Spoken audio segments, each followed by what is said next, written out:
will hear Elliot, an environmental science student, talking to his tutor about an essay he is writing on captive breeding programs. First, you have some time to look at questions 1 to 5. In the exam, you would have 25 seconds to look at the questions. Pause the recording for 25 seconds now. Now listen carefully and answer questions 1 to 5. Dr. Ran? Oh, come in, Elliot. Thanks for sending me the draft of your extended essay. Now, you're writing about captive breeding of endangered species, aren't you? Yes. OK.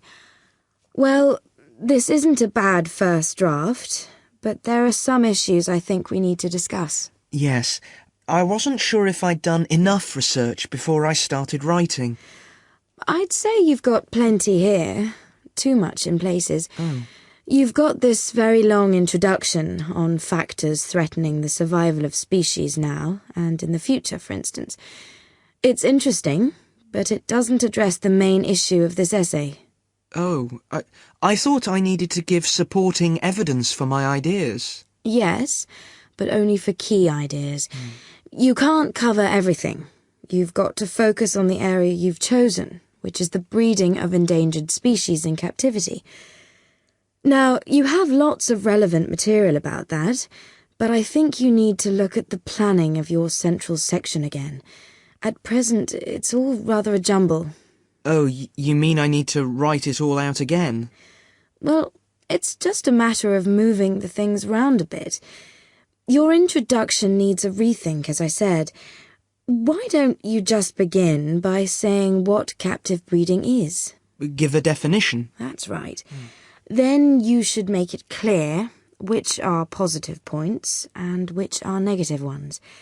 For example, you start with the fact that breeding endangered species in captivity may be the only way we have of preserving some from extinction in the years to come, which is clearly an advantage. Now, what other advantages did you mention? Well, the whole thing about zoos, that since they're the obvious places for captive breeding to take place, this could justify their role in the future. They're not just a place for people to go and stare at animals for fun. And then there's the point that captive breeding eventually allows the animals to be reintroduced to the wild again, in theory at least. Right. So put those points together. Then the disadvantages. Well, the point that these programs are very expensive, obviously. Then thinking about the animals themselves, the psychological effects of captivity. Yes. And you also had a good section on the problem of disease for animals in captivity. But maybe you could have mentioned the poor success rate when they are eventually reintroduced into the wild. Right. Before you hear the rest of the talk, you have some time to look at questions 6 to 10. In the exam, you would have 15 seconds to look at the questions. Pause the recording for 15 seconds now. Now listen and answer questions 6 to 10. Now your next section's on requirements for successful release of these animals into the wild. I think you need some evaluation here. Which of these requirements are more important and which are less important according to the available data? I had some information about that, but I wasn't sure if I needed to put it in. Yes, definitely. My first point, for example, that's to do with the fact that animals bred in captivity have to be taught how to survive before they're released. All the data shows that's absolutely essential. Unfortunately, if they're just released without training, they won't know how to hunt and how to avoid predators and so on. Some articles suggest that it's necessary, actually, to provide food and shelter for the animals after they've been released, at least for the first few months. but the research suggests that this is less crucial to the successful reintegration of the animals. Right. You also mentioned the idea of providing employment for local people in the areas where the animals were being re-released, and education, so that they'll see the return of the animals into their habitats as a positive thing. Yes, that sounds important to me, but I couldn't actually find any statistics or information about it. And I'd have thought it was really important to screen the animals to be sure they were healthy before they were returned to the wild. But the figures show that actually it doesn't make much difference. That's surprising, yes. Did you get any data on the effects of acclimatisation? Yes, it showed that if animals are kept on the site where they were to be released for a time in order to acclimatise, they have a far better survival rate than those released directly into the wild. OK. Well, you've got some good information there. Have you thought at all about your final section? Well, I think I'll be looking at the whole question of habitat protection and whether in fact captive breeding is the answer, or whether we can protect endangered species within their natural habitat. That sounds fine. So, I think if you go away and make those changes, that sounds quite promising. Thank you.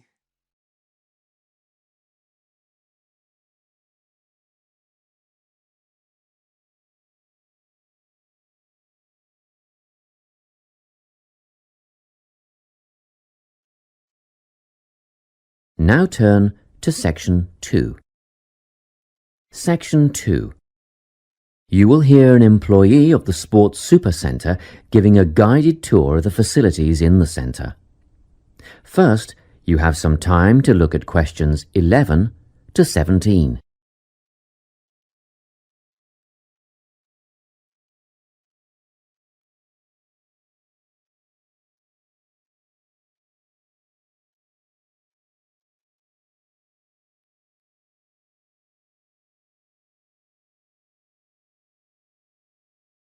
Listen carefully and answer questions 11 to 17.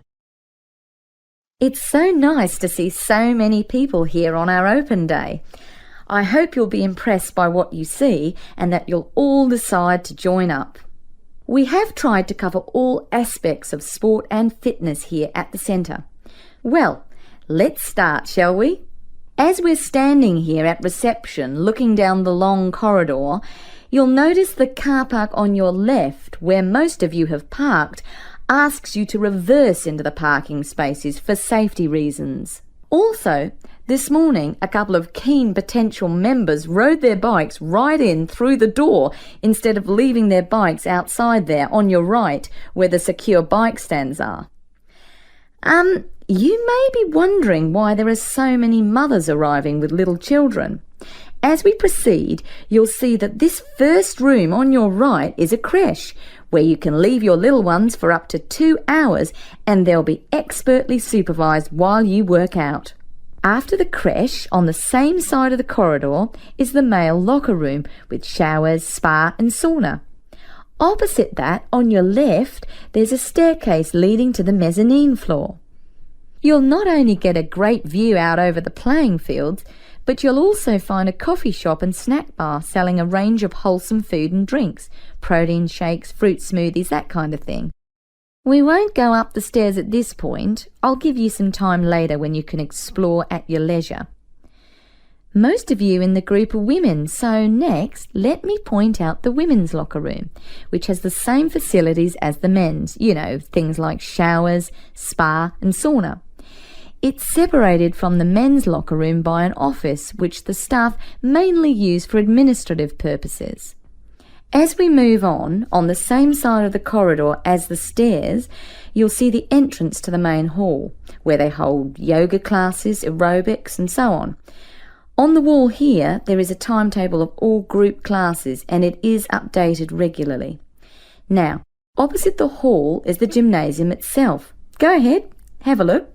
Impressive, isn't it? Very spacious, light and airy with all the most modern equipment. As we continue down the corridor past the main hall, on the same side, there is a conference room. This is mainly used when the centre is hosting a big sports event of some kind. It gives the officials a quiet place to gather and have meetings and so on. You'll have seen the 400-metre athletics track on your way in beside the car park.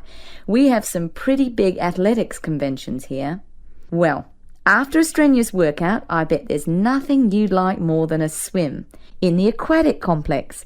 But first, these rooms on our right are all part of the sports medicine clinic, where you have access to a doctor, physiotherapist, massage therapist, podiatrist, and even a sports psychologist if you need one. Of course, you'll need to make appointments, but if you have any questions, just pop in and see the clinic receptionist and she'll help you out. Okay, let's go through the turnstile ahead of us. And here we are, in the aquatic centre. Turn left, past the pool shop where you can buy or hire goggles, swim caps and such like, and we're outside, poolside. Beautiful, isn't it? Especially on a day like today. Go on, dip your toes in the water, and if that's not warm enough for you, then I'll take you to the indoor pool, which is less than half the size, but heated to 32 degrees. Let's go back past the pool shop and through the double doors to the indoor pool. Well, that's all I have time to show you. Let's go back to the reception area, and if you like, we can run through some details about opening hours, membership and so on. Before you hear the rest of the talk, you have some time to look at questions 18 to 20.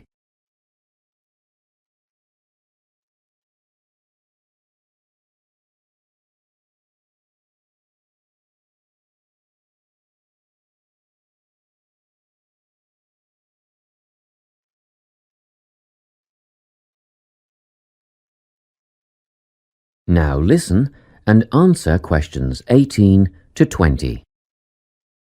Now, in this brochure, you'll see the opening hours. The centre is open 7 days from 5 a.m. to 9 p.m. Monday to Friday, except for public holidays, which follows Sunday's timetable. On Saturdays, we open at the same time as weekdays and close a little earlier. So that's 5 a.m. to 7 p.m. on Saturdays, and on Sundays everyone gets a sleep in. You can come in between 7 a.m. and 5 p.m. Membership fees cover access to the gym, group classes and the pool. But if you want to join a swim squad to train with a coach, you should inquire at reception for prices and timetables. In the gym, personal training is available from one of our dedicated team of trainers, and reception will have more information on who is free when and what hourly rates apply. However, there is always a certificated instructor on hand in the gym at all times for advice and help. And once your membership is paid, you are entitled to a free health assessment, and you'll get a program designed to meet your own particular needs. You'll need to book a time for this with the gym instructor. Now, if you're a mum or dad, remember you can leave your children in the creche. They take babies from 6 weeks old. Bookings are essential though, and you'll have to check the website for times and pricing. Members are also entitled to tennis lessons on a Tuesday or Thursday from 9 till 10:30, but bookings are essential, so ring Natalie. Her number is here in the brochure to reserve a place. Well, I think that's it. Any questions? That is the end of section 2. You now have half a minute to check your answers.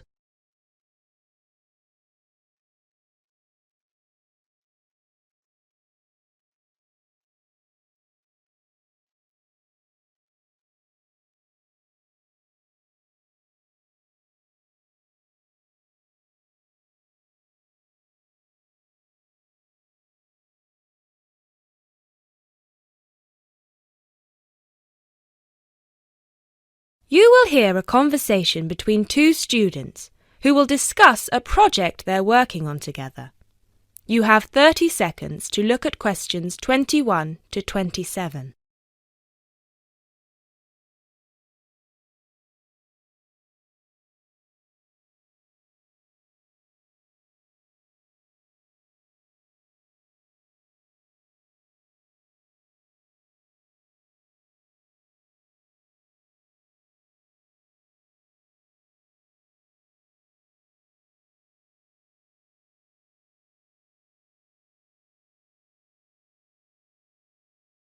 Hey, Jess. Glad you could make it.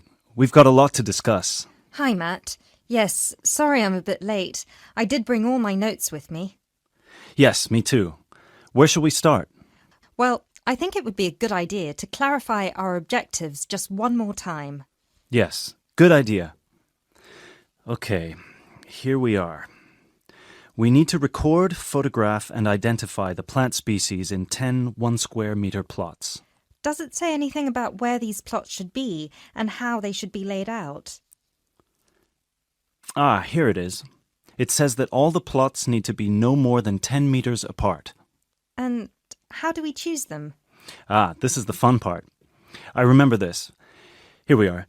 Make a 1-meter square frame using bamboo sticks available from the department stores. Yes, we've already done that. I know, I'm just reading the whole section. Okay. One person stands roughly in the middle of the chosen area and throws the frame. The other person uses a tape to mark out the square where the frame landed and returns frame to thrower. The thrower then turns a few degrees on the spot and throws again. The thrower must turn slightly after each throw and vary the force of the throw until after the 10th throw they are pointing in almost the same direction as the first. That sounds a bit complicated. That's only because it's all in writing. It's just a simple throw, turn, throw, turn, throw, turn until we have 10 squares. And I guess you want to do the throwing. Well, if you don't mind. I'm sure you'll be more accurate at marking the squares. Yes, I am sure I am, and I'm sure you've got a stronger throwing arm.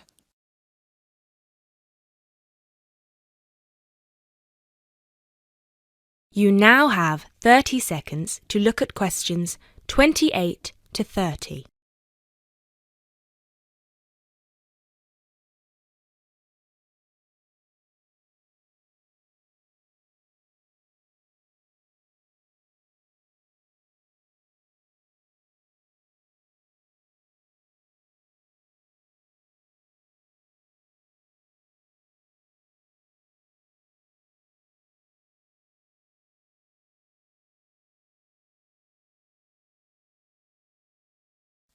Okay, good. We've got that sorted. Now we need to decide where to go. Yes, I've been thinking about that and I've brought the map. Ah, well done. I forgot mine. Now, I've identified 3 possible locations, but they've all got some disadvantages. Okay, fire away. Well, the area around this lowland marsh could be interesting. There'll be a lot of interesting water plants here. Looks good, but what's the problem? Mainly that it's already a designated nature reserve, and I think there's already been a lot of research done here. Ah, I see. Well, I'd rather do something that's new and can be useful. I agree. That's why I identified this area further west. See, here, behind the beach. Oh yes, I see. That area there, where it's flat, but quite high. Exactly. If you look a bit further inland, you'll see that there are hills which will protect that area from strong north winds. I see. Excellent. But what's the problem? Just that it may not be very interesting. We know that the geology there is not conducive to a wide variety of plants. I agree. So what's your last idea? Well, I think this one is a bit of a winner, although I did want to show you the other 2. Look up here, on the north coast. Where? See this bay?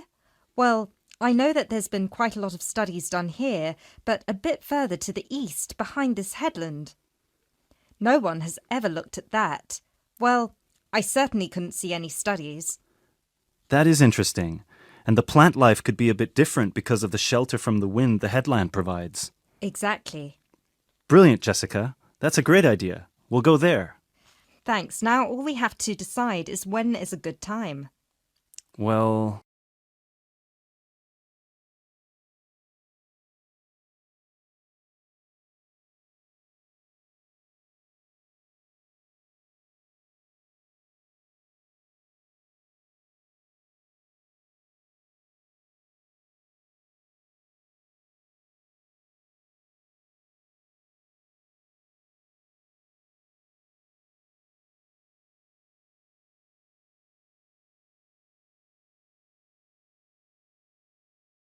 Now turn to Section 4. Section 4. You are going to hear a lecture. First, you have some time to look at questions 31 to 40.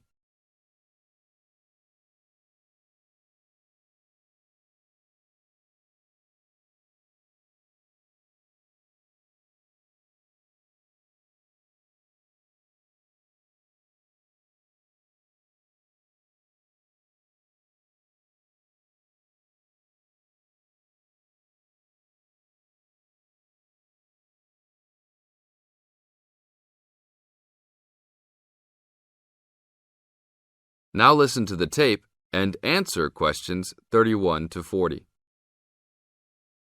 I'd like to introduce Rebecca Bramwell, an artist and illustrator who has come along today to talk to you all about getting your first job or commission as an artist.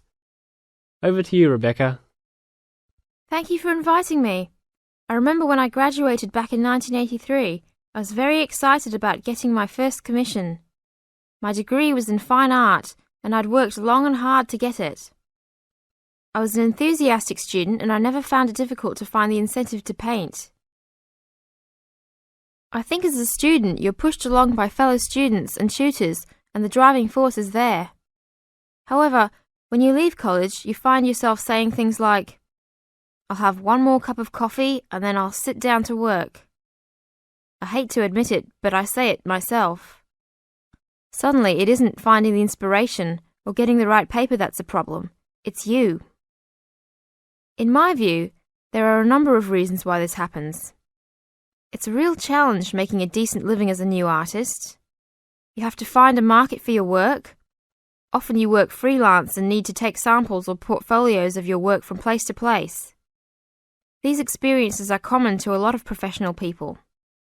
But artists also have to bare their souls to the world in a way. More than anything, they want praise.